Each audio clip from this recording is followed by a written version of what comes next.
Hi students, welcome to Anu educational studies. 8ನೇ ತರಗತಿ ಗಣಿತ ಭಾಗ 2 ಅಧ್ಯಾಯ 11 ನೇರ ಮತ್ತು ವಿಲೋಮಾನುಪಾತಗಳು. ಹಿಂದಿನ ವಿಡಿಯೋದಲ್ಲಿ ನಾವು ಅಭ್ಯಾಸ 11.1ರ ಎಲ್ಲ ಪ್ರಶ್ನೆಗಳಿಗೆ ಉತ್ತರಿಸಿದ್ದೇವೆ. ಈ ವಿಡಿಯೋದಲ್ಲಿ ಅಭ್ಯಾಸ 11.2ರ 1ರಿಂದ 5ನೇ ಪ್ರಶ್ನೆಯವರೆಗಿನ ಎಲ್ಲ ಪ್ರಶ್ನೆಗಳಿಗೆ ಉತ್ತರಿಸೋಣ. ಪ್ರಶ್ನೆ ನಂಬರ್ 1, ಈ ಕೆಳಗಿನವುಗಳಲ್ಲಿ ಯಾವುವು ವಿಲೋಮಾನುಪಾತದಲ್ಲಿವೆ? ಇಲ್ಲಿ ಕೆಲವೊಂದಿಷ್ಟು ಹೇಳಿಕೆಗಳನ್ನು ಕೊಟ್ಟಿದ್ದಾರೆ. ಈ ಹೇಳಿಕೆಗಳಲ್ಲಿ ಯಾವುವು ವಿಲೋಮಾನುಪಾತದಲ್ಲಿವೆ ಮತ್ತು ಯಾವುವು ನೇರ ಅನುಪಾತದಲ್ಲಿವೆ ಎಂದು ನಾವು ಬರೆಯಬೇಕು. ಮೊದಲನೇ ಪ್ರಶ್ನೆಯನ್ನ ಗಮನಿಸಿ. ಒಂದು ಕೆಲಸಕ್ಕೆ ಬೇಕಾಗುವ ಕೆಲಸಗಾರರ ಸಂಖ್ಯೆ ಮತ್ತು ಕೆಲಸ ಮುಗಿಸಲು ಬೇಕಾಗುವ ಸಮಯ. ಇಲ್ಲಿ ಕೆಲಸಕ್ಕೆ ಬೇಕಾಗುವಂತವರ ಕೆಲಸಗಾರರ ಸಂಖ್ಯೆ ಮತ್ತು ಕೆಲಸ ಮುಗಿಸಲು ಬೇಕಾಗುವ ಸಮಯ, ಈ ಸಮಯ ಯಾವ ಅನುಪಾತದಲ್ಲಿದೆ ಎಂದು ನಾವು ಈಗ ನೋಡೋಣ. ಇಲ್ಲಿ ಉದಾಹರಣೆಯಾಗಿ ನಾವು ವಿವರಿಸುತ್ತಿದ್ದೇವೆ. ನೀವು ಇವುಗಳನ್ನು ಬರೆಯುವ ಅವಶ್ಯಕತೆ ಇಲ್ಲ. ಇಲ್ಲಿ 10 ಜನ 2 ಗಂಟೆ ಮಾಡುವ ಕೆಲಸವನ್ನ 20 ಜನ 1 ಗಂಟೆಯಲ್ಲಿ ಮುಗಿಸಬಹುದು. ಇನ್ನೊಮ್ಮೆ ನೋಡಿ, 10 ಜನ ಒಂದು ಕೆಲಸವನ್ನ 2 ಗಂಟೆಗಳಲ್ಲಿ ಪೂರ್ಣಗೊಳಿಸಿದರೆ ಅದೇ ಕೆಲಸವನ್ನ 20 ಜನ ಒಂದೇ ಗಂಟೆಯಲ್ಲಿ ಪೂರ್ಣಗೊಳಿಸಬಹುದು. ಆದ್ದರಿಂದ ಜನರ ಸಂಖ್ಯೆ ಹೆಚ್ಚಾದಂತೆ ಸಮಯ ಕಡಿಮೆಯಾಗುತ್ತಿದೆ.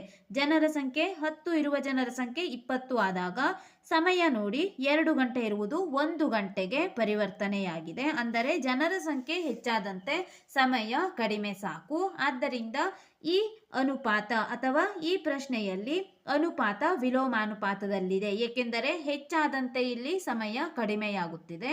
ಹೆಚ್ಚು ಮತ್ತು ಕಡಿಮೆ ಈ ರೀತಿಯಾಗಿ ಇಲ್ಲಿ ಬಂದಾಗ ನಾವು ವಿಲೋಮಾನುಪಾತ ಎಂದು ತೆಗೆದುಕೊಳ್ಳಬೇಕು. ಆದ್ದರಿಂದ ಇಲ್ಲಿ ವಿಲೋಮಾನುಪಾತ ಎಂದು ಬರೆದುಕೊಳ್ಳಿ. ವಿಲೋಮ ಅನುಪಾತ. ಪ್ರಶ್ನೆ ನಂಬರ್ 2 ಗಮನಿಸಿ. ಒಂದು ಪ್ರಯಾಣಕ್ಕೆ ತೆಗೆದುಕೊಳ್ಳುವ ಸಮಯ ಮತ್ತು ಏಕರೂಪ ಜವದೊಂದಿಗೆ ಚಲಿಸುವ ದೂರ.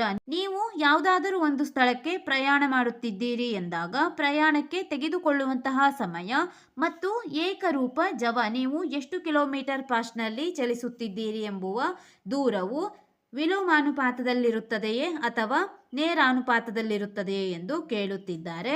ಈಗ ನಾವು ನೋಡೋಣ. ಇಲ್ಲಿ ಗಮನಿಸಿ, 5 ಗಂಟೆಯಲ್ಲಿ ನೀವು 250 ಕಿಲೋಮೀಟರ್ ಚಲಿಸುತ್ತಿದ್ದೀರಿ ಎಂದರೆ 10 ಗಂಟೆಯಲ್ಲಿ 500 ಕಿಲೋಮೀಟರ್ಗಳನ್ನು ನೀವು ಕ್ರಮಿಸಬಹುದು.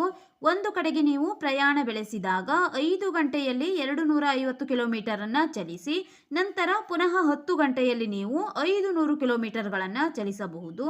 ಆದ್ದರಿಂದ ಇಲ್ಲಿ ಸಮಯ ಹೆಚ್ಚಾದಂತೆ ಚಲಿಸುತ್ತಿರುವಂತಹ ದೂರವು ಕೂಡ ಹೆಚ್ಚಾಗುತ್ತಿದೆ. ಸಮಯ ಹೆಚ್ಚು ಮತ್ತು ಜವವು ಕೂಡ ಹೆಚ್ಚಾಗಿದೆ. ಹೆಚ್ಚು ಹೆಚ್ಚು ಎರಡು ಕಡೆಯಲ್ಲಿ ಹೆಚ್ಚಾಗಿದ್ದರಿಂದ ನೇರ ಅನುಪಾತ ಎಂದು ನಾವು ಬರೆಯಬೇಕು. ನೇರ ಅನುಪಾತ ಎಂದು ಬರೆಯಿರಿ. ಇದು ನೇರ ಅನುಪಾತದಲ್ಲಿದೆ. ಪ್ರಶ್ನೆ ನಂಬರ್ 3, ವ್ಯವಸಾಯ ಮಾಡಿರುವ ಭೂಮಿಯ ವಿಸ್ತೀರ್ಣ ಮತ್ತು ಬೆಳೆದ ಬೆಳೆ. ಇಲ್ಲಿ ವ್ಯವಸಾಯ ಮಾಡಿರುವ ಭೂಮಿಯ ವಿಸ್ತೀರ್ಣ ಮತ್ತು ಬೆಳೆ ಎಂದು ಕೊಟ್ಟಿದ್ದಾರೆ. ಉದಾಹರಣೆಯನ್ನು ನೋಡಿ. 1 ಎಕರೆಯಲ್ಲಿ 20 ಕ್ವಿಂಟಾಲ್ ಭತ್ತ ಅಥವಾ ಜೋಳವನ್ನ ಬೆಳೆದಾಗ 2 ಎಕರೆಯಲ್ಲಿ 40 ಕ್ವಿಂಟಾಲ್ ಬೆಳೆಯನ್ನ ಬೆಳೆಯಬಹುದಾಗಿದೆ. ಇಲ್ಲೂ ಕೂಡ ನೀವು ಗಮನಿಸಬಹುದು. 1 ಎಕರೆಯಲ್ಲಿ 20 ಕ್ವಿಂಟಾಲ್ ಬೆಳೆ ಬೆಳೆದು 2 ಎಕರೆಯಲ್ಲಿ 40 ಕ್ವಿಂಟಾಲ್ ಬೆಳೆಯನ್ನ ಬೆಳೆಯಬಹುದಾಗಿದೆ. ಇಲ್ಲಿ ವಿಸ್ತೀರ್ಣ ಹೆಚ್ಚಾದಂತೆ, ಭೂಮಿಯ ವಿಸ್ತೀರ್ಣ ಹೆಚ್ಚಾದಂತೆ ಬೆಳೆಯ ಪ್ರಮಾಣವೂ ಕೂಡ ಹೆಚ್ಚಾಗುತ್ತಿದೆ. ವಿಸ್ತೀರ್ಣ ಹೆಚ್ಚಾದಂತೆ ಬೆಳೆಯೂ ಕೂಡ ಹೆಚ್ಚಾಗಿದೆ. ಇದು ನೇರ ಅನುಪಾತ. ಆದ್ದರಿಂದ ನೇರ ಅನುಪಾತ ಎಂದು ಬರೆಯಿರಿ. ನೇರ ಅನುಪಾತ. 4ನೇ ಪ್ರಶ್ನೆ, ಒಂದು ನಿರ್ದಿಷ್ಟ ಪ್ರಯಾಣಕ್ಕೆ ತೆಗೆದುಕೊಳ್ಳುವ ಸಮಯ ಮತ್ತು ವಾಹನದ ಜವ. ಇಲ್ಲಿ ಒಂದು ನಿರ್ದಿಷ್ಟ ಪ್ರಯಾಣಕ್ಕೆ ತೆಗೆದುಕೊಳ್ಳುವಂತಹ ಸಮಯ, ಒಂದು ಜಾಗಕ್ಕೆ ನೀವು ಹೋಗುತ್ತಿದ್ದೀರಿ ಎಂದಾಗ ಆ ಜಾಗಕ್ಕೆ ಹೋಗುವ ಸಮಯ ಮತ್ತು ವಾಹನದ ಜವವನ್ನ ನೋಡಬೇಕು. ಇಲ್ಲಿ ಯಾವುದೇ ಒಂದು ಸ್ಥಳಕ್ಕೆ ನೀವು ಪ್ರಯಾಣಿಸುತ್ತಿದ್ದಾಗ ಆ ಸ್ಥಳಕ್ಕೆ ಹೋಗುವ ಸಮಯ 2 ಗಂಟೆ ಸಾಕು ಎಂದು ಇದ್ದಾಗ ನೀವು 150 ಕಿಲೋಮೀಟರ್ ಪರ್ ಅವರ್ ಅಂದರೆ 150 ಕಿಲೋಮೀಟರ್ ವೇಗದಲ್ಲಿ ನೀವು ಸಾಗುತ್ತಿದ್ದೀರಿ ಎಂದಾಗ ನಿಮ್ಮ ಬಳಿ 4 ಗಂಟೆ ಸಮಯ ಇದೆ ಎಂದು ಊಹಿಸಿ. 4 ಗಂಟೆ ಸಮಯವಿದೆ ಎಂದಾಗ ನೀವು ಸುಲಭವಾಗಿ 75 ಕಿಲೋಮೀಟರ್ ಪರ್ ಅವರ್ ಅಂದರೆ 75 ಕಿಲೋಮೀಟರ್ ಫಾಸ್ಟ್ನಲ್ಲಿಯೂ ಕೂಡ ಆ ಸ್ಥಳವನ್ನು ಮುಟ್ಟಬಹುದು. ಕೇವಲ 2 ಗಂಟೆ ಇದೆ ಎಂದು ನೀವು ತೆಗೆದುಕೊಂಡಾಗ ಆ ಸ್ಥಳಕ್ಕೆ ಹೋಗಲು ಫಾಸ್ಟ್ ಆಗಿ 150 ಕಿಲೋಮೀಟರ್ ವೇಗದಲ್ಲಿ ಹೋಗುತ್ತೀರಿ. ಅದೇ ನಿಮ್ಮ ಬಳಿ 4 ಗಂಟೆ ಸಮಯ ಇದೆ ಎಂದು ನೀವು ತಿಳಿದಾಗ ನಿಧಾನವಾಗಿ 75 ಕಿಲೋಮೀಟರ್ ಪರ್ ಅವರ್ ಅಂದರೆ 75 ಕಿಲೋಮೀಟರ್ ಫಾಸ್ಟ್ನಲ್ಲಿ ನೀವು ಚಲಿಸಬಹುದು. ಆದ್ದರಿಂದ ಇಲ್ಲಿ ಸಮಯ ನಿಮ್ಮ ಬಳಿ ಹೆಚ್ಚಿದ್ದಂತೆ ಜವ ಕಡಿಮೆ, ನೀವು ಜವವನ್ನ ಅಥವಾ ನೀವು ಚಲಿಸುವ ವೇಗವನ್ನ ಕಡಿಮೆ ಮಾಡಬಹುದು. ಆದ್ದರಿಂದ ಸಮಯ ಹೆಚ್ಚಾದಂತೆ ಜವ ಕಡಿಮೆಯಾಗುತ್ತದೆ. ಹೆಚ್ಚು ಕಡಿಮೆಯಾಗಿದೆ, ಇಲ್ಲಿ ವಿಲೋಮವಾಯಿತು. ಆದ್ದರಿಂದ ವಿಲೋಮಾನುಪಾತ, ಇಲ್ಲಿ ವಿಲೋಮಾನುಪಾತ ಎಂದು ಬರೆಯಿರಿ. ವಿಲೋಮ ಅನುಪಾತ. 5ನೇ ಪ್ರಶ್ನೆ, ಒಂದು ರಾಷ್ಟ್ರದ ಜನಸಂಖ್ಯೆ ಮತ್ತು ಪ್ರತಿಯೊಬ್ಬನು ಹೊಂದಿರುವ ಭೂಮಿಯ ವಿಸ್ತೀರ್ಣ. ಒಂದು ರಾಷ್ಟ್ರದಲ್ಲಿರುವ ಜನಸಂಖ್ಯೆ ಮತ್ತು ಪ್ರತಿಯೊಬ್ಬನು ಹೊಂದಿರುವ ಭೂಮಿಯ ವಿಸ್ತೀರ್ಣ ಯಾವ ಅನುಪಾತದಲ್ಲಿದೆ ಎಂದು ಈಗ ನಾವು ನೋಡೋಣ. ಒಂದು ರಾಷ್ಟ್ರದಲ್ಲಿ 100 ಕೋಟಿ ಜನರಿದ್ದಾರೆ ಎಂದು ಊಹಿಸಿ. 100 ಕೋಟಿ ಜನರಿಗೆ ಪ್ರತಿಯೊಬ್ಬರಿಗೂ ಅರ್ಧ ಎಕರೆಯಂತೆ ಭೂಮಿಯನ್ನ ಕೊಟ್ಟಾಗ, ಅದೇ ರೀತಿಯಾಗಿ 200 ಕೋಟಿ ಜನಸಂಖ್ಯೆಯಾಯಿತು ಎಂದಾಗ ನಾವು ಪ್ರತಿಯೊಬ್ಬರಿಗೂ 1/4 ಎಕರೆ ಭೂಮಿಯನ್ನ ಕೊಡಬಹುದು. ಅಂದರೆ ಜನ ಹೆಚ್ಚಾದಂತೆ ಭೂಮಿಯ ವಿಸ್ತೀರ್ಣ ಕಡಿಮೆಯಾಗುತ್ತಿದೆ. ಇಲ್ಲಿ 100 ಕೋಟಿಯಿಂದ 200 ಕೋಟಿಗೆ ಜನರ ಸಂಖ್ಯೆ ಹೆಚ್ಚಾದಂತೆ ಇಲ್ಲಿ ಭೂಮಿಯ ವಿಸ್ತೀರ್ಣ ಅರ್ಧ ಎಕರೆ 100 ಕೋಟಿ ಜನರಿಗೆ ಲಭಿಸಿದ್ದು 200 ಕೋಟಿ ಜನರಾದಾಗ ಅದರಲ್ಲಿ ಅರ್ಧ ಭಾಗ ಪ್ರತಿಯೊಬ್ಬರಿಗೂ ಲಭಿಸುತ್ತದೆ. 1/4 ಎಕರೆ ಅಥವಾ 1/4 ಭಾಗ ಎಂದು ನೀವು ತೆಗೆದುಕೊಳ್ಳಬಹುದು. ಜನ ಹೆಚ್ಚಾದಂತೆ ಭೂಮಿಯ ವಿಸ್ತೀರ್ಣ ಕಡಿಮೆಯಾಗುತ್ತಿದೆ. ಹೆಚ್ಚು ಕಡಿಮೆ ಇಲ್ಲಿ ವಿಲೋಮವಾಗಿದೆ. ಆದ್ದರಿಂದ ವಿಲೋಮಾನುಪಾತ ಎಂದು ಬರೆದುಕೊಳ್ಳಿ. ನೀವು ಇವುಗಳನ್ನು ಬರೆದುಕೊಳ್ಳುವ ಅವಶ್ಯಕತೆ ಇಲ್ಲ, ತಿಳಿಸುವ ಸಲುವಾಗಿ ನಾವು ಈ ರೀತಿಯಾಗಿ ನಿಮಗೆ ತಿಳಿಸುತ್ತಿದ್ದೇವೆ. ಈ ರೀತಿಯಾಗಿ ಬಂದಾಗ ಹೆಚ್ಚು ಕಡಿಮೆ ಎಂದು ಬಂದಾಗ ವಿಲೋಮಾನುಪಾತ ಎಂದು ಬರೆದುಕೊಳ್ಳಿ. 5 ವಿಲೋಮಾನುಪಾತ. ವಿಲೋಮ ಅನುಪಾತ. ಪ್ರಶ್ನೆ ನಂಬರ್ 2, ಒಂದು ದೂರದರ್ಶನದಲ್ಲಿನ ಕ್ರೀಡಾ ಕಾರ್ಯಕ್ರಮದಲ್ಲಿ ಬಹುಮಾನದ ಮೊತ್ತವಾದ 1 ಲಕ್ಷ ರುಗಳನ್ನು ವಿಜಯಶಾಲಿಗಳಿಗೆ ಸಮವಾಗಿ ಹಂಚಬೇಕಾಗಿದೆ. ಈ ಕೆಳಗಿನ ಕೋಷ್ಟಕವನ್ನು ಪೂರ್ಣಗೊಳಿಸಿ ಮತ್ತು ಪ್ರತಿಯೊಬ್ಬ ವಿಜಯಶಾಲಿಗೆ ನೀಡಲಾಗುವ ಬಹುಮಾನದ ಮೊತ್ತವು ವಿಜಯಶಾಲಿಗಳ ಸಂಖ್ಯೆಯೊಂದಿಗೆ ನೇರ ಅಥವಾ ವಿಲೋಮಾನುಪಾತದಲ್ಲಿದೆಯೇ ಎಂದು ಕಂಡುಹಿಡಿಯಿರಿ. ಇಲ್ಲಿ ವಿಜಯಶಾಲಿಗಳ ಸಂಖ್ಯೆ ಮತ್ತು ಪ್ರತಿ ವಿಜಯಶಾಲಿಯ ಮೊತ್ತವನ್ನ ಕೊಟ್ಟಿದ್ದಾರೆ. ಇಲ್ಲಿ ದೂರದರ್ಶನದ ಕ್ರೀಡಾ ಕಾರ್ಯಕ್ರಮದಲ್ಲಿ ಬಹುಮಾನದ ಮೊತ್ತವನ್ನ 1 ಲಕ್ಷ ರೂಪಾಯಿ ಎಂದು ಇಟ್ಟಿದ್ದಾರೆ. ವಿಜಯಶಾಲಿಗಳ ಸಂಖ್ಯೆ, ಒಬ್ಬನೇ ವಿಜಯಶಾಲಿ ಆದಾಗ ಇಲ್ಲಿ 1 ಲಕ್ಷ ರೂಪಾಯಿಗಳು ಕೂಡ ಅವನಿಗೆ ದೊರೆಯುತ್ತದೆ. ಅದೇ ರೀತಿಯಾಗಿ ವಿಜಯಶಾಲಿಗಳ ಸಂಖ್ಯೆ 2 ಆದಾಗ 2 ಜನ ಇಲ್ಲಿ ವಿಜಯಶಾಲಿಗಳಾದಾಗ ಈ 1 ಲಕ್ಷವು 2 ಭಾಗವಾಗುತ್ತದೆ. ಅಂದರೆ ಇಲ್ಲಿ 2 ಜನರಿಗೆ 1 ಲಕ್ಷವನ್ನ ಹಂಚಿಕೊಡಬೇಕು. 2 ಭಾಗವಾದಾಗ 50,000 50,000, 2 ಜನರಿಗೆ ಪ್ರತಿಯೊಬ್ಬರಿಗೆ 50,000 ಬರುತ್ತದೆ. ಇದೇ ರೀತಿ 4 ಜನರಿಗೆ ಹಂಚುವಾಗ 1 ಲಕ್ಷವನ್ನ 4 ಭಾಗ ಮಾಡಬೇಕು.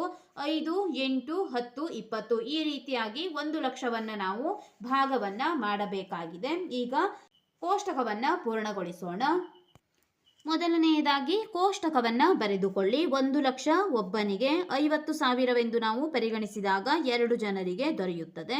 ಈಗ ಕೆಳಗಿನದಾಗಿ ಬಹುಮಾನದ ಮೊತ್ತ x ಹಾಗೂ ವಿಜಯಶಾಲಿಗಳ ಸಂಖ್ಯೆ y ಆಗಿರಲಿ. ಇಲ್ಲಿ ನಾವು ಬಹುಮಾನದ ಮೊತ್ತವನ್ನ x ಎಂದು ಮತ್ತು ವಿಜಯಶಾಲಿಗಳ ಸಂಖ್ಯೆಯನ್ನ y ಎಂದು ತೆಗೆದುಕೊಳ್ಳೋಣ. ಇಲ್ಲಿ ಸಣ್ಣದಾಗಿ ಬರೆದಿದ್ದೇವೆ x ಮತ್ತು y ಎಂದು. 1 ಲಕ್ಷ ಗುಣಿಸು 1 = 50,000 ಗುಣಿಸು 2. ಅಂದರೆ ಇಲ್ಲಿ ಬರೆದಿರುವಂತಹ ಅರ್ಥ 1 ಲಕ್ಷ ರೂಪಾಯಿಗಳು ಒಬ್ಬನಿಗೆ ಸಿಗುತ್ತಿದೆ. ಅದೇ 2 ಜನರಿಗೆ ನಾವು ಹಂಚಬೇಕಾದರೆ 50,000ವನ್ನ ಇಲ್ಲಿ ಬರೆಯಬೇಕು. ಅಂದರೆ 1 ಲಕ್ಷಕ್ಕೆ ಒಬ್ಬನು ಎಂದರೆ 50,000ಕ್ಕೆ 2 ಜನ, 2 ಜನರಿಗೆ 1 ಲಕ್ಷ ರೂಪಾಯಿಯನ್ನು ಕೊಡಬೇಕಾದರೆ 50,000 50,000 ಎಂದು ಕೊಡಬೇಕು. ಅದನ್ನೇ ಇಲ್ಲಿ ನಾವು ಈ ರೀತಿಯಾಗಿ ಬರೆದಿದ್ದೇವೆ. ಆದ್ದರಿಂದ ವಿಜಯಶಾಲಿಗಳ ಸಂಖ್ಯೆ ಮತ್ತು ಬಹುಮಾನದ ಮೊತ್ತ ವಿಲೋಮಾನುಪಾತದಲ್ಲಿರುತ್ತದೆ. ಅಂದರೆ ವಿಜಯಶಾಲಿಗಳ ಸಂಖ್ಯೆ ಹೆಚ್ಚಾದಂತೆ ಬಹುಮಾನದ ಮೊತ್ತ ಇಲ್ಲಿ ಕಡಿಮೆಯಾಗುತ್ತಾ ಹೋಗುತ್ತದೆ. xy = k, ಇದು ಒಂದು ಸ್ಥಿರಾಂಕ, k ಒಂದು ಇಲ್ಲಿ ಸ್ಥಿರಾಂಕವಾಗುತ್ತದೆ. xy = k ಎಂದು ಬರೆದುಕೊಳ್ಳಿ. ಇಲ್ಲಿ k ಎಂಬುದು ಸ್ಥಿರಾಂಕ. x ಮತ್ತು yಗಳ ಬೆಲೆಯನ್ನು ನಾವು ಈಗ ಅಳವಡಿಸೋಣ. x ಎಂದರೆ ಮೊತ್ತ ಮತ್ತು y ಎಂದರೆ ವಿಜಯಶಾಲಿಗಳ ಸಂಖ್ಯೆ. ಮೊದಲನೇ ಕೋಷ್ಟಕವನ್ನು ಬರೆಯುವಾಗ x ಎಂದರೆ 1 ಲಕ್ಷ ರೂಪಾಯಿ ಗುಣಿಸು y ಎಂದರೆ ಇಲ್ಲಿ 1 ಇದೆ, 1 ಎಂದು ತೆಗೆದುಕೊಳ್ಳಿ. 1 ಲಕ್ಷ ಗುಣಿಸು 1 ಎಂದರೆ 1 ಲಕ್ಷ ಇದೆ. ಇಲ್ಲಿ ನಾವು ಹಾಗೆ ಬರೆದಿದ್ದೇವೆ. ಎರಡನೆಯದಾಗಿ XY equals to K. X ಎಂದರೆ ಇಲ್ಲಿ 50,000 ಗುಣಿಸು y ಎಂದರೆ 2 ಇದೆ, 2. 50,000ವನ್ನು 2ರಿಂದ ಗುಣಿಸಿದಾಗ 1 ಲಕ್ಷ ಬಂದಿದೆ. ಇಲ್ಲಿ ಕೋಷ್ಟಕದಲ್ಲಿ ಬರಬೇಕಾದ ಸಂಖ್ಯೆ 50,000 ಅವರೇ ಕೊಟ್ಟಿದ್ದಾರೆ, ಹಾಗೆ ನೀವು ಬರೆದುಕೊಳ್ಳಬೇಕು. ಮೂರನೇ ಕೋಷ್ಟಕವನ್ನು ಕಂಡುಹಿಡಿಯುವಾಗ ಈ ಕೋಷ್ಟಕ XY ಈಕ್ವಲ್ಸ್ ಟು ಕೆ ಎಂದು ತೆಗೆದುಕೊಳ್ಳಿ. ಎಕ್ಸ್ ಜಾಗದಲ್ಲಿ ನಾವು ಎಕ್ಸ್ ಎಂದು ಹಾಗೆ ಬರೆದುಕೊಳ್ಳೋಣ. y ಜಾಗದಲ್ಲಿ 4 ಇದೆ, ಆದ್ದರಿಂದ ಎಕ್ಸ್ ಗುಣಿಸು y ಜಾಗದಲ್ಲಿ 4 ಎಂದು ಬರೆದುಕೊಳ್ಳಿ. ಕೆ ಎಂದರೆ ಸ್ಥಿರಾಂಕ. ಇಲ್ಲಿ ಸ್ಥಿರಾಂಕವನ್ನಾಗಿ ನೀವು 1 ಲಕ್ಷವನ್ನೇ ತೆಗೆದುಕೊಳ್ಳಬೇಕು, ಏಕೆಂದರೆ ಎಲ್ಲದರಲ್ಲೂ ನಾವು 1 ಲಕ್ಷವನ್ನೇ ಭಾಗಿಸಬೇಕಾಗುತ್ತದೆ. ಸ್ಥಿರಾಂಕ ಇಲ್ಲಿ 1 ಲಕ್ಷವಾಗುತ್ತದೆ. ಎಕ್ಸ್ ಅನ್ನ ಹಾಗೆ ಇರಿಸಿ. ಎಕ್ಸ್ ಈಕ್ವಲ್ಸ್ ಟು 1 ಲಕ್ಷಕ್ಕೆ ನಾವು 4ರಿಂದ ಭಾಗಿಸೋಣ. ಗುಣಿಸಿರುವ ಸಂಖ್ಯೆ ಈಕ್ವಲ್ಸ್ ಟು ಚಿಹ್ನೆಯ ಬಲಬದಿ ಬಂದು ಭಾಗಿಸುತ್ತದೆ. ಆದ್ದರಿಂದ 1 ಲಕ್ಷ ಡಿವೈಡೆಡ್ ಬೈ 4. ಈಗ ಭಾಗಿಸಿದಾಗ 4 1 4, 4 2 8, 10ರಲ್ಲಿ 8 ಕಳೆದಾಗ 2 ಉಳಿದಿದೆ, 20 ಆಯಿತು. 4 5 20, 100 ಎಂದರೆ 25ರಿಂದ ಭಾಗಿಸಿದಂತಾಯಿತು. 1 2 3 ಸೊನ್ನೆಗಳು ಉಳಿದಿವೆ. 25ರ ಮುಂದೆ 3 ಸೊನ್ನೆಗಳನ್ನು ಬರೆದುಕೊಳ್ಳಿ. 4ರಿಂದ 1 ಲಕ್ಷವನ್ನು ಭಾಗಿಸಿದಾಗ 25,000 ಬಂದಿದೆ. ಆದ್ದರಿಂದ ಇಲ್ಲಿ ಈ ಕೋಷ್ಟಕದಲ್ಲಿ 4 ಜನರಿಗೆ ಹಂಚಿದಾಗ 25,000 ಬರುತ್ತದೆ. ಪ್ರತಿಯೊಬ್ಬರಿಗೂ ಬರುವ ಮೊತ್ತ 25,000. ಈಗ ನಾಲ್ಕನೆಯದಾಗಿ ನೋಡಿ, XY equals to K. y ಬೆಲೆ ಇಲ್ಲಿ 5 ಇದೆ. ಎಕ್ಸ್ ಅನ್ನು ನಾವು ಎಕ್ಸ್ ಎಂದು ಹಾಗೆ ತೆಗೆದುಕೊಳ್ಳಬೇಕು. ಎಕ್ಸ್ನ ಬೆಲೆಯನ್ನು ಕಂಡುಹಿಡಿಯಬೇಕಾಗಿದೆ. ಆದ್ದರಿಂದ ಎಕ್ಸ್ ಹಾಗೆ ಇರಲಿ. ಗುಣಿಸು y ಎಂದರೆ 5 ಗುಣಿಸು ಕೆ ಈಕ್ವಲ್ಸ್ ಟು ಕೆ ಎಂದರೆ 1 lakh. X equals to 1 lakh. ಇಲ್ಲಿ ಗುಣಿಸಿರುವಂತಹ 5ಅನ್ನು ನಾವು ಈಕ್ವಲ್ಸ್ ಟು ಚಿಹ್ನೆ ಬಲಬದಿ ಬಂದು ಭಾಗಿಸಬೇಕಾಗಿದೆ. 5 1 5, 5 2 10, 1 2 3, 4 ಸೊನ್ನೆ ಉಳಿದಿದೆ. 2ರ ಮುಂದೆ 4 ಸೊನ್ನೆಯನ್ನು ಬರೆದುಕೊಳ್ಳಿ. 20,000 ಬಂದಿದೆ. ಆದ್ದರಿಂದ 1 ಲಕ್ಷವನ್ನು 5 ಜನರಿಗೆ ಹಂಚಿದಾಗ ಪ್ರತಿಯೊಬ್ಬರಿಗೂ ಸಿಗುವಂತಹ ಮೊತ್ತ 20,000. 20,000 ಎಂದು ಬರೆಯಿರಿ. ಈಗ y ಬೆಲೆಯನ್ನು 8 ಎಂದು ನಾವು ತೆಗೆದುಕೊಳ್ಳಬೇಕು. ಎಕ್ಸ್ ಹಾಗೆ ಇರಲಿ. y ಎಂದರೆ 8 equals to 1 lakh. X equals to ಗುಣಿಸಿರುವಂತಹ 8ಅನ್ನು ಭಾಗಿಸೋಣ. ಭಾಗಿಸು 8. 1 ಲಕ್ಷವನ್ನು 8ರಿಂದ ಭಾಗಿಸಿದಾಗ 12,500 ಭಾಗಲಬ್ಧ ಬರುತ್ತದೆ. ಆದ್ದರಿಂದ ಇಲ್ಲಿ ಎಕ್ಸ್ನ ಬೆಲೆ ಮುಂದಿನ ಕೋಷ್ಟಕ 12,500 ಎಂದು ಬರೆದುಕೊಳ್ಳಿ. ಇಲ್ಲಿ ಲೆಕ್ಕವನ್ನು ಮಾಡಿ ತೋರಿಸಿದ್ದೇವೆ. 12,500 ಭಾಗಲಬ್ಧ ಬರುತ್ತದೆ. ಮುಂದಿನ ಕೋಷ್ಟಕ y ಬೆಲೆ ಇಲ್ಲಿ 10 ಇದೆ. ಆದ್ದರಿಂದ XY equals to K. X ಗುಣಿಸು y ಬೆಲೆ 10 equals to 1 lakh. X equals to 1 lakh ಗುಣಿಸಿರುವಂತಹ 10 ಈಕ್ವಲ್ಸ್ ಟು ಚಿಹ್ನೆ ಬಲಬದಿ ಬಂದು ಭಾಗಿಸಿದೆ. 10 1 10, 10 1 10, 1ರ ಮುಂದೆ 4 ಸೊನ್ನೆ, ಅದನ್ನೇ ಇಲ್ಲಿ ನಾವು ಬರೆದಿದ್ದೇವೆ. 1ರ ಮುಂದೆ 4 ಸೊನ್ನೆ ಎಂದರೆ 10,000. ಆದ್ದರಿಂದ ಎಕ್ಸ್ನ ಬೆಲೆ ಇಲ್ಲಿ 10,000 ಬಂದಿದೆ. 1 ಲಕ್ಷವನ್ನು 10 ಜನರಿಗೆ ಹಂಚಿದಾಗ ಪ್ರತಿಯೊಬ್ಬರಿಗೂ 10,000 ರೂಪಾಯಿಗಳು ದೊರೆಯುತ್ತದೆ. ಈಗ 20 ಜನರಿಗೆ ಹಂಚಬೇಕು. y ಬೆಲೆ 20 ಎಂದು ತೆಗೆದುಕೊಳ್ಳೋಣ. y ಬೆಲೆ ಎಕ್ಸ್ ಬೆಲೆ ಹಾಗೆ ಇರಲಿ. y ಬೆಲೆ 20 ಈಕ್ವಲ್ಸ್ ಟು ಕೆ ಎಂದರೆ 1 lakh. X equals to 1 lakh divided by 20. ಇಲ್ಲಿ 20 1 20, 25 100 ಬಂದಿದೆ. 5ರ ಮುಂದೆ 3 ಸೊನ್ನೆ ಉಳಿಯಿತು. 5ರ ಮುಂದೆ 3 ಸೊನ್ನೆಯನ್ನು ಬರೆದುಕೊಳ್ಳಿ. X equals to 5,000. ಆದ್ದರಿಂದ 20 ಜನರಿಗೆ 1 ಲಕ್ಷ ರೂಪಾಯಿಗಳನ್ನು ಹಂಚಿದಾಗ ಪ್ರತಿಯೊಬ್ಬರಿಗೂ ಕೂಡ 5,000 ರೂಪಾಯಿಗಳು ದೊರೆಯುತ್ತವೆ. ಈಗ ಗಮನಿಸಿ, ವಿಜಯಶಾಲಿ ಒಬ್ಬ ವಿಜಯಶಾಲಿಯಾದಾಗ 1 ಲಕ್ಷ ರೂಪಾಯಿಗಳು ಸಿಕ್ಕವು. 2 ಜನ ವಿಜಯಶಾಲಿಗಳಾದಾಗ ಪ್ರತಿಯೊಬ್ಬರಿಗೂ 50,000 ದೊರೆಯಿತು. 4 ಜನರು ವಿಜಯಶಾಲಿಗಳಾದಾಗ ಪ್ರತಿಯೊಬ್ಬರಿಗೂ 25,000. 5 ಜನ ವಿಜಯಶಾಲಿಯಾದಾಗ ಪ್ರತಿಯೊಬ್ಬರಿಗೆ 20,000. 8 ಜನ ವಿಜಯಶಾಲಿಗಳಾದಾಗ ಪ್ರತಿಯೊಬ್ಬರಿಗೂ 12,500 ರೂಪಾಯಿಗಳು. 10 ಜನ ವಿಜಯಶಾಲಿಯಾದಾಗ 10,000 ರೂಪಾಯಿ ಮತ್ತು 20 ಜನ ವಿಜಯಶಾಲಿಗಳಾದಾಗ 5,000 ರೂಪಾಯಿಗಳು ಪ್ರತಿಯೊಬ್ಬರಿಗೂ ದೊರಕಿದೆ. ಪ್ರಶ್ನೆ ನಂಬರ್ 3. ರೆಹಮಾನನು ಕಡ್ಡಿಗಳಿಂದ ಚಕ್ರವನ್ನು ಮಾಡುವನು. ಅವನು ಯಾವುದೇ ಅನುಕ್ರಮ ಜೋಡಿ ಕಡ್ಡಿಗಳ ನಡುವಿನ ಕೋನವು ಸಮವಾಗಿರುವಂತೆ ಅವುಗಳನ್ನು ಜೋಡಿಸಲು ಆಶಿಸುತ್ತಾನೆ. ಕೋಷ್ಟಕವನ್ನು ಪೂರ್ಣಗೊಳಿಸುವುದರ ಮೂಲಕ ಅವನಿಗೆ ಸಹಕರಿಸಿ. ಇಲ್ಲಿ ನೀವು ನೋಡಬಹುದು, ಚಕ್ರವನ್ನು ಅವನು ತಯಾರಿಸಿದ್ದಾನೆ, ಮಧ್ಯದಲ್ಲಿ ಕಡ್ಡಿಗಳನ್ನು ಜೋಡಿಸಲಾಗಿದೆ. ಈಗ ಕೋನಗಳು ಸಮವಾಗಿರುವಂತೆ ಮುಂದಿನ ಪೇಜಿನಲ್ಲಿ ಒಂದು ಕೋಷ್ಟಕವನ್ನು ಕೊಟ್ಟಿದ್ದಾರೆ. ಅವುಗಳಲ್ಲಿ ನಾವು ಕೋನಗಳ ಅಳತೆಗಳನ್ನು ಬರೆಯಬೇಕು. ಕೋಷ್ಟಕ ನೋಡೋಣ. ಕೋಷ್ಟಕವನ್ನು ಗಮನಿಸಿ. ಕಡ್ಡಿಗಳ ಸಂಖ್ಯೆ ಮತ್ತು ಅನುಕ್ರಮ ಜೋಡಿ ಕಡ್ಡಿಗಳ ನಡುವಿನ ಕೋನವನ್ನು ಕೊಟ್ಟಿದ್ದಾರೆ. ಕಡ್ಡಿಗಳ ಸಂಖ್ಯೆ 4 ಇದ್ದಾಗ 90 ಡಿಗ್ರಿ ಬಂದಿದೆ. ಕಡ್ಡಿಗಳ ಸಂಖ್ಯೆ 6 ಇದ್ದಾಗ 60 ಡಿಗ್ರಿ. 8, 10, 12 ಈ ರೀತಿಯಾಗಿ ಕಡ್ಡಿಗಳ ಸಂಖ್ಯೆ ಇದ್ದಾಗ ನಾವು ಕಡ್ಡಿಗಳ ನಡುವಿನ ಕೋನವನ್ನು ಕಂಡುಹಿಡಿಯಬೇಕಾಗಿದೆ. ನೀವು ಇಲ್ಲಿ ಗಮನಿಸಬಹುದು, ಈ ರೀತಿಯಾಗಿ ಒಂದು ಚಕ್ರವನ್ನು ತೆಗೆದುಕೊಂಡಾಗ ಇದು ಪೂರ್ಣ ಕೋನಕ್ಕೆ ಉದಾಹರಣೆಯಾಗುತ್ತದೆ. ಅರ್ಧ ಎಂದರೆ 180 ಡಿಗ್ರಿ, ಪೂರ್ಣ ಕೋನ ಎಂದರೆ 360 ಡಿಗ್ರಿ ಆಗುತ್ತದೆ. 360 ಡಿಗ್ರಿ ಎಂದರೆ 360 ಡಿಗ್ರಿಯನ್ನು 4 ಭಾಗ ಮಾಡಿದಾಗ, ಈ ರೀತಿಯಾಗಿ 4 ಭಾಗ ಮಾಡಿದಾಗ ಪ್ರತಿಯೊಂದು ಭಾಗವು 90 ಡಿಗ್ರಿ 90 ಡಿಗ್ರಿ 90 ಡಿಗ್ರಿ 90 ಡಿಗ್ರಿ ಈ ರೀತಿಯಾಗಿ ಭಾಗವಾಗುತ್ತದೆ. ಪ್ರತಿಯೊಂದು 90 ಡಿಗ್ರಿ ಆಗುತ್ತದೆ. ಇದೇ 360 ಡಿಗ್ರಿ ಕೋನವನ್ನು 6 ಭಾಗ ಮಾಡಿದಾಗ, 360ಕ್ಕೆ 6ರಿಂದ ಭಾಗಿಸಿದಾಗ 6 1 6 6 6 36 ಪ್ರತಿಯೊಂದು ಕೋನ 60 ಡಿಗ್ರಿ ಕೋನವಾಗುತ್ತದೆ. ಇದೇ ರೀತಿಯಾಗಿ ನಾವು 8, 10, 12 ಈ ರೀತಿಯ ಕಡ್ಡಿಗಳನ್ನು ಹೊಂದಿದ್ದಾಗ ಆ ಚಕ್ರವು ಹೊಂದಿರುವ ಕಡ್ಡಿಗಳ ನಡುವಿನ ಕೋನವನ್ನು ಕಂಡುಹಿಡಿಯೋಣ. ಇಲ್ಲಿ ಕೊನೆಯದಾಗಿ 3 ಪ್ರಶ್ನೆಗಳನ್ನು ಕೊಟ್ಟಿದ್ದಾರೆ. ಕೋಷ್ಟಕವನ್ನು ಪೂರ್ಣಗೊಳಿಸಿದ ನಂತರ ಈ 3 ಪ್ರಶ್ನೆಗಳಿಗೆ ನಾವು ಉತ್ತರಿಸೋಣ. ಈಗ ಕೋಷ್ಟಕವನ್ನು ರಚಿಸಿ.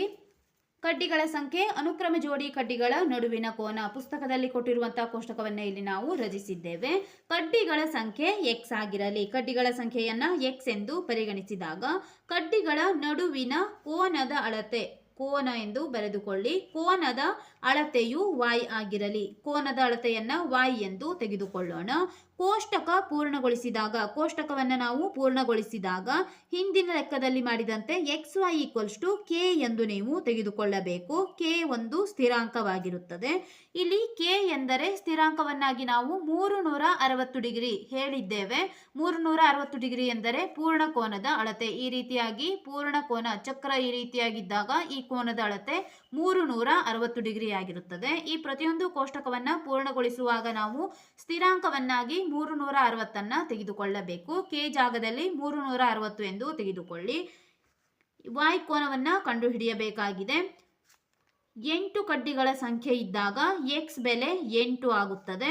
x ಬೆಲೆ 8 ಎಂದು ತೆಗೆದುಕೊಳ್ಳಿ. ಗುಣಿಸು y ಅನ್ನು ನಾವು ಕಂಡುಹಿಡಿಯಬೇಕು. y ಹಾಗೆ ಇರಲಿ.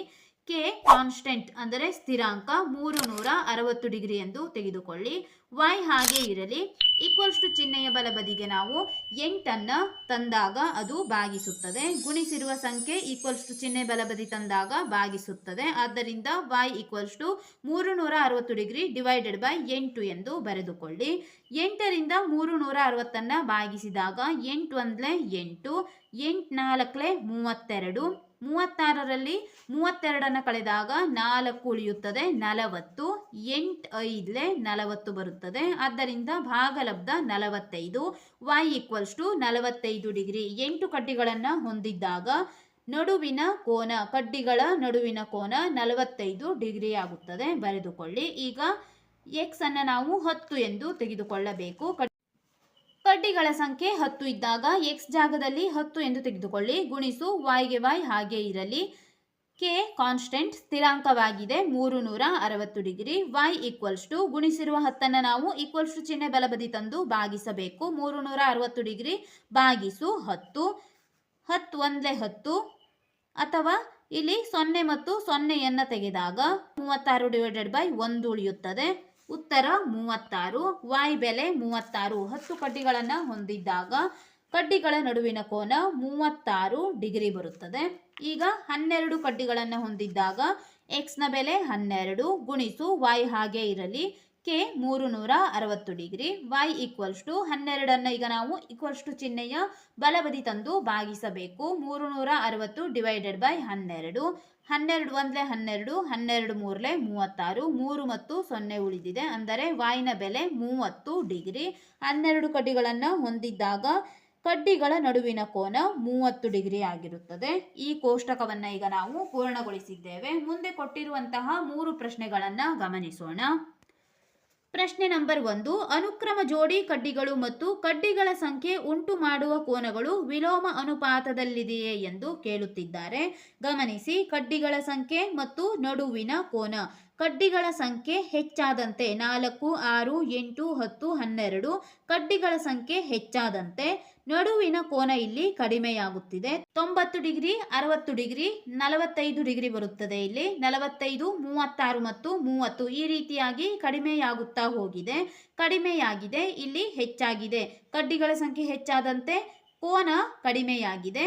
ಆದ್ದರಿಂದ ಇಲ್ಲಿ ಹೆಚ್ಚು ಕಡಿಮೆಯಾದ್ದರಿಂದ ಇವು ವಿಲೋಮಾನುಪಾತದಲ್ಲಿದೆ ಎಂದು ನಾವು ಹೇಳಬಹುದು. ಬರೆಯೋಣ. ಹೌದು, ಕಡ್ಡಿಗಳ ಸಂಖ್ಯೆ ಹೆಚ್ಚಾದಂತೆ ಅವುಗಳ ನಡುವಿನ ಕೋನಗಳ ಅಳತೆ ಕಡಿಮೆಯಾಗುತ್ತಿದೆ. ಆದ್ದರಿಂದ ಇದು ವಿಲೋಮಾನುಪಾತ. ಈ ಹೇಳಿಕೆಯನ್ನು ನೀವು ಬರೆದುಕೊಳ್ಳಿ. ಮೊದಲನೇ ಪ್ರಶ್ನೆಗೆ ಹೌದು, ಕಡ್ಡಿಗಳ ಸಂಖ್ಯೆ ಹೆಚ್ಚಾದಂತೆ ಅವುಗಳ ನಡುವಿನ ಕೋನಗಳ ಅಳತೆ ಕಡಿಮೆಯಾಗುತ್ತಿದೆ. ಆದ್ದರಿಂದ ಇದು ವಿಲೋಮಾನುಪಾತ. ಪ್ರಶ್ನೆ ನಂಬರ್ 2 ನೋಡೋಣ. ಪ್ರಶ್ನೆ ನಂಬರ್ 2, 15 ಕಡ್ಡಿಗಳಿರುವ ಚಕ್ರದ ಮೇಲಿರುವ ಅನುಕ್ರಮ ಕಡ್ಡಿಗಳ ನಡುವಿನ ಕೋನವನ್ನು ಲೆಕ್ಕಿಸಿ. ಇಲ್ಲಿ ಕಡ್ಡಿಗಳ ಸಂಖ್ಯೆಯನ್ನು ನಾವು 15 ಎಂದು ತೆಗೆದುಕೊಂಡಾಗ ನಡುವಿನ ಕೋನ ಎಷ್ಟು ಎಂದು ಕೇಳುತ್ತಿದ್ದಾರೆ. x ಜಾಗದಲ್ಲಿ ಈಗ ನಾವು 15 ಎಂದು ಇಟ್ಟು y ನ ಬೆಲೆಯನ್ನು ಕಂಡುಹಿಡಿಯೋಣ. ಎರಡನೇ ಪ್ರಶ್ನೆಗೆ ಉತ್ತರ xy ಈಕ್ವಲ್ಸ್ ಟು k ಒಂದು ಸ್ಥಿರಾಂಕವಾಗುತ್ತದೆ. x 15 ಕಡ್ಡಿಗಳು ಎಂದು ಹೇಳುತ್ತಿದ್ದಾರೆ. 15 ಗುಣಿಸು y ಹಾಗೆ ಇರಲಿ. k ಸ್ಥಿರಾಂಕವಾಗಿದೆ. ಸ್ಥಿರಾಂಕ ಎಂದರೆ ಇಲ್ಲಿ ಪೂರ್ಣ ಕೋನ 360 ಡಿಗ್ರಿ. y ಈಕ್ವಲ್ಸ್ ಟು 360 ಗುಣಿಸಿರುವಂತಹ 15 ಈಕ್ವಲ್ಸ್ ಟು ಚಿಹ್ನೆ ಬಲಬದಿ ಬಂದಾಗ ಭಾಗಿಸುತ್ತದೆ. 360 ಡಿವೈಡೆಡ್ ಬೈ 15 ಈಗ ಭಾಗಿಸಬೇಕು. 15 ಒಂದ್ಲೆ 15, ಇಲ್ಲಿ 15 ಎರಡ್ಲೆ 30 ಬರುತ್ತದೆ. 36ರಲ್ಲಿ 30 ಕಳೆದಾಗ 6 ಉಳಿಯಿತು, 60. 15 ನಾಲ್ಕಲೆ 60, 24 ಬಂದಿದೆ. ಆದ್ದರಿಂದ y ಈಕ್ವಲ್ಸ್ ಟು 24 ಡಿಗ್ರಿ. 15 ಕಡ್ಡಿಗಳಿರುವ ಚಕ್ರದ ಮೇಲಿರುವ ಅನುಕ್ರಮ ಕಡ್ಡಿಗಳ ನಡುವಿನ ಕೋನ 24 ಡಿಗ್ರಿ ಬರುತ್ತದೆ. ಮೂರನೇ ಪ್ರಶ್ನೆ ನೋಡೋಣ. ಪ್ರಶ್ನೆ ನಂಬರ್ 3, ಅನುಕ್ರಮ ಜೋಡಿ ಕಡ್ಡಿಗಳ ನಡುವಿನ ಕೋನವು 40 ಡಿಗ್ರಿ ಆಗಿದ್ದರೆ ಎಷ್ಟು ಕಡ್ಡಿಗಳು ಬೇಕಾಗುವವು? ಈಗ ಕೋನವನ್ನು ಕೊಟ್ಟಿದ್ದಾರೆ, ಕಡ್ಡಿಗಳ ಸಂಖ್ಯೆಯನ್ನು ನಾವು ಕಂಡುಹಿಡಿಯಬೇಕು. ಮೂರನೇ ಪ್ರಶ್ನೆಗೂ ನಾವು ಈಗ ಪುನಃ xy ಈಕ್ವಲ್ಸ್ ಟು k ಒಂದು ಸ್ಥಿರಾಂಕ ಎಂದು ಬರೆದುಕೊಳ್ಳಿ. xy ಈಕ್ವಲ್ಸ್ ಟು k ಒಂದು ಸ್ಥಿರಾಂಕ. x ಇಲ್ಲಿ y ನ ಬೆಲೆ 40 ಡಿಗ್ರಿ ಎಂದು ಹೇಳುತ್ತಿದ್ದಾರೆ. ಅಂದರೆ ನಡುವಿನ ಕೋನ 40 ಡಿಗ್ರಿ ಆಗಿದೆ. x ಹಾಗೆ ಇರಲಿ. ಕಡ್ಡಿಗಳ ಸಂಖ್ಯೆಯನ್ನು ಈಗ ನಾವು ಕಂಡುಹಿಡಿಯಬೇಕು. ಆದ್ದರಿಂದ x ಅನ್ನು ಹಾಗೆ ಇರಿಸಿ. y ನ ಬೆಲೆ ಕೋನವನ್ನು 40 ಡಿಗ್ರಿ ಎಂದು ತೆಗೆದುಕೊಳ್ಳಿ. Equals to k 360. x equals to ಇಲ್ಲಿ ಗುಣಿಸಿರುವಂತಹ 40 ಈಕ್ವಲ್ಸ್ ಟು ಚಿಹ್ನೆಯ ಬಲಬದಿ ತಂದು ಭಾಗಿಸಿದ್ದೇವೆ. ಭಾಗಿಸಿದಾಗ 2 0 ಕ್ಯಾನ್ಸಲ್ ಆಗಿದೆ. 4 ಒಂದ್ಲೆ 4, 4 9ಲೆ 36. ಆದ್ದರಿಂದ x ಈಕ್ವಲ್ಸ್ ಟು 9 ಬಂದಿದೆ. ಇಲ್ಲಿ ಕಡ್ಡಿಗಳ ಸಂಖ್ಯೆ 40 ಡಿಗ್ರಿ ಕೋನವನ್ನು ಹೊಂದಿದ್ದಾಗ ಅಲ್ಲಿ ಬರುವಂತಹ ಕಡ್ಡಿಗಳ ಸಂಖ್ಯೆ 9 ಆಗುತ್ತದೆ. 9 ಎಂದು ಬರೆದುಕೊಳ್ಳಿ. ಪ್ರಶ್ನೆ ನಂಬರ್ 4, ಒಂದು ಪೊಟ್ಟಣದಲ್ಲಿರುವ ಮಿಠಾಯಿಯನ್ನು 24 ಮಕ್ಕಳಿಗೆ ಹಂಚಿದಾಗ ಪ್ರತಿಯೊಬ್ಬರಿಗೂ 5 ಮಿಠಾಯಿ ಸಿಗುವುದು. ಮಕ್ಕಳ ಸಂಖ್ಯೆಯನ್ನು 4 ಕಡಿಮೆ ಮಾಡಿದಾಗ ಪ್ರತಿಯೊಬ್ಬರಿಗೆ ಸಿಗುವ ಮಿಠಾಯಿಗಳು ಎಷ್ಟು ಎಂದು ಕೇಳುತ್ತಿದ್ದಾರೆ. ಈಗ ನೀವು ಒಂದು ಅಂಶವನ್ನು ಗಮನಿಸಬೇಕು. ಪ್ರಶ್ನೆ ನಂಬರ್ 4ರಿಂದ ಪ್ರಶ್ನೆ ನಂಬರ್ 11ರವರೆಗೆ ನಾವು ಒಂದೇ ರೀತಿಯಾಗಿ ಎಲ್ಲ ಪ್ರಶ್ನೆಗಳನ್ನು ಉತ್ತರಿಸಬಹುದು. ನೀವು ಮೊದಲನೇ ಪ್ರಶ್ನೆಯನ್ನು ಸರಿಯಾಗಿ ನೋಡಿಕೊಳ್ಳಿ. ಇಲ್ಲಿ ಒಂದು ಪೊಟ್ಟಣದಲ್ಲಿರುವ ಮಿಠಾಯಿಯನ್ನು 24 ಮಕ್ಕಳಿಗೆ ಹಂಚುತ್ತಿದ್ದಾರೆ. 24 ಮಕ್ಕಳಿಗೆ ಹಂಚಿದಾಗ ಪ್ರತಿಯೊಬ್ಬರಿಗೂ 5 ಮಿಠಾಯಿ ಸಿಗುತ್ತಿದೆ. ಮಕ್ಕಳ ಸಂಖ್ಯೆಯನ್ನು 4 ಕಡಿಮೆ ಮಾಡಿದಾಗ 24ರಲ್ಲಿ 4 ಕಡಿಮೆ ಮಾಡಿದಾಗ 20 ಬಂದಿದೆ. 20 ಮಕ್ಕಳಿಗೆ ಸಿಗುವ ಮಿಠಾಯಿಗಳು ಎಷ್ಟು ಎಂದು ನಾವು ಕಂಡುಹಿಡಿಯಬೇಕು.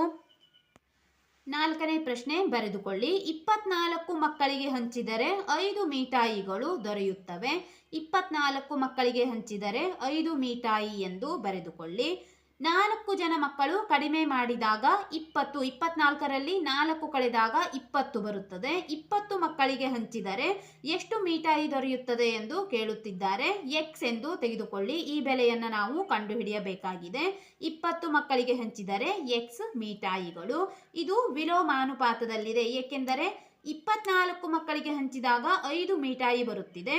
ಅದೇ ಮಕ್ಕಳ ಸಂಖ್ಯೆ ಕಡಿಮೆಯಾದಾಗ ಬರುವಂತಹ ಮಿಠಾಯಿಗಳ ಸಂಖ್ಯೆ ಹೆಚ್ಚಾಗುತ್ತದೆ. ಆದ್ದರಿಂದ ಇದು ವಿಲೋಮಾನುಪಾತದಲ್ಲಿದೆ. ಈ ಅಭ್ಯಾಸದ ಎಲ್ಲ ಲೆಕ್ಕಗಳಿಗೂ ನೀವು ಈ ಹೇಳಿಕೆಯನ್ನ ಬರೆಯಲೇಬೇಕು. ಇದು ವಿಲೋಮಾನುಪಾತದಲ್ಲಿದೆ. ವಿಲೋಮಾನುಪಾತದಲ್ಲಿದ್ದಾಗ ಲೆಕ್ಕವನ್ನ ಮಾಡುವಂತಹ ಸೂತ್ರ x1 divided by x2 equals to y2 divided by y1. ಈ ರೀತಿಯಾಗಿ ನೀವು ಬರೆದುಕೊಳ್ಳಬೇಕು. ಇಲ್ಲಿ 24 ಈ ಸಂಖ್ಯೆ x1, ಈ ಸಂಖ್ಯೆ y1, ಇಲ್ಲಿರುವ ಸಂಖ್ಯೆ x2, ಇಲ್ಲಿರುವ ಸಂಖ್ಯೆ y2 ಆಗುತ್ತದೆ. ಈ ಅಭ್ಯಾಸದ ಎಲ್ಲಾ ಪ್ರಶ್ನೆಗಳಲ್ಲೂ ಇದೇ ರೀತಿಯಾಗಿ ನೀವು ನೋಡಿಕೊಳ್ಳಬೇಕು. ಮೊದಲು ಬರುವಂತಹ ಸಂಖ್ಯೆ x1, ಇಲ್ಲಿ ಬರುವಂತಹ ಸಂಖ್ಯೆ y1 ಆಗುತ್ತದೆ. ನಂತರ ಇಲ್ಲಿ ಬರುವಂತಹ ಸಂಖ್ಯೆ x2, ಇಲ್ಲಿ ಬರುವಂತಹ ಸಂಖ್ಯೆ y2. ಅಂದರೆ ಮಕ್ಕಳ ಸಂಖ್ಯೆ x1 x2 ಆಗಿದೆ. ಮಿಠಾಯಿಗಳ ಸಂಖ್ಯೆ y1 y2 ಆಗುತ್ತದೆ. ಇದನ್ನೇ ಇಲ್ಲಿ ನಾವು ಬರೆದಿದ್ದೇವೆ. x1 divided by x2 equals to y2. ಈ ಬೆಲೆ ಮೊದಲು ಬರುತ್ತದೆ. y2 divided by y1. ಈಗ ನಾವು ಈ ಸಂಖ್ಯೆಗಳನ್ನು ಇದರಲ್ಲಿ ಅಳವಡಿಸೋಣ. x1 ಎಂದರೆ 24, x2 20, y2 ಎಂದರೆ x ಇದೆ, y1 5 ಇದೆ. ಬರೆದುಕೊಳ್ಳಿ. ಈಗ ಓರೆ ಗುಣಾಕಾರ ಮಾಡಬೇಕು. 20 ಗುಣಿಸು x 20x ಆಗಿದೆ ಈಕ್ವಲ್ಸ್ ಟು 24 ಗುಣಿಸು 5 ಬರೆದಿದ್ದೇವೆ. 24 ಗುಣಿಸು 5 20x ಹಾಗೆ ಇರಲಿ ಈಕ್ವಲ್ಸ್ ಟು 5 4 20, 5 2 10 ಪ್ಲಸ್ 2 12 ಬಂದಿದೆ. 24 5 120 ಬರುತ್ತದೆ. ಎಕ್ಸ್ ಈಕ್ವಲ್ಸ್ ಟು ಇಲ್ಲಿ ಗುಣಿಸಿರುವಂತಹ 20ಅನ್ನ ಈಕ್ವಲ್ಸ್ ಟು ಚಿಹ್ನೆ ಬಲಬದಿ ಬಂದು ಭಾಗಿಸಿದ್ದೇವೆ. 21 20, 26 120. ಎಕ್ಸ್ ಬೆಲೆ 6 ಬಂದಿದೆ. ಆದ್ದರಿಂದ ಎಕ್ಸ್ ಈಕ್ವಲ್ಸ್ ಟು 6 ಮಿಠಾಯಿಗಳು. ಇಲ್ಲಿ ಪ್ರತಿಯೊಬ್ಬ ಮಕ್ಕಳಿಗೆ ಬರುವಂತಹ ಮಿಠಾಯಿಗಳ ಸಂಖ್ಯೆ 6 ಆಗುತ್ತದೆ. ಬರೆದುಕೊಳ್ಳಿ. ಆದ್ದರಿಂದ 6 ಮಿಠಾಯಿಗಳು ದೊರೆಯುತ್ತವೆ.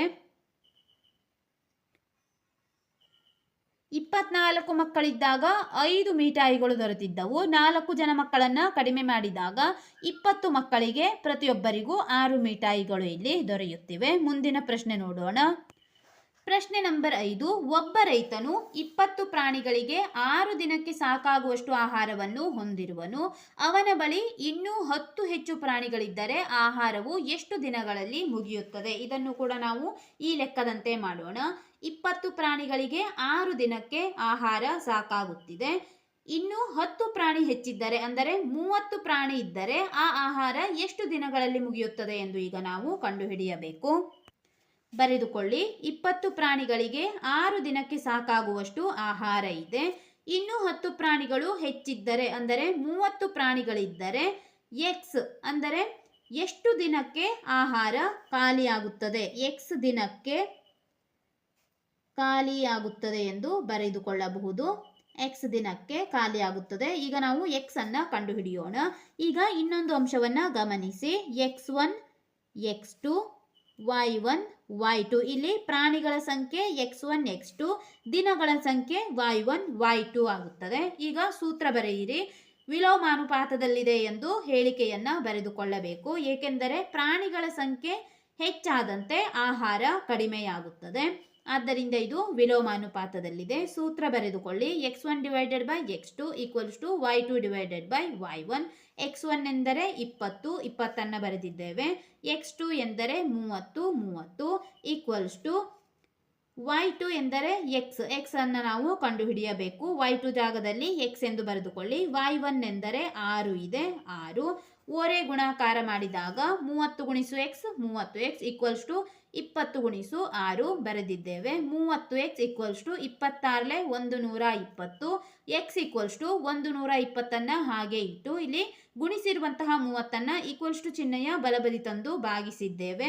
2 0 ಹೋಗಿದೆ. 3 1 3, 3 4 12.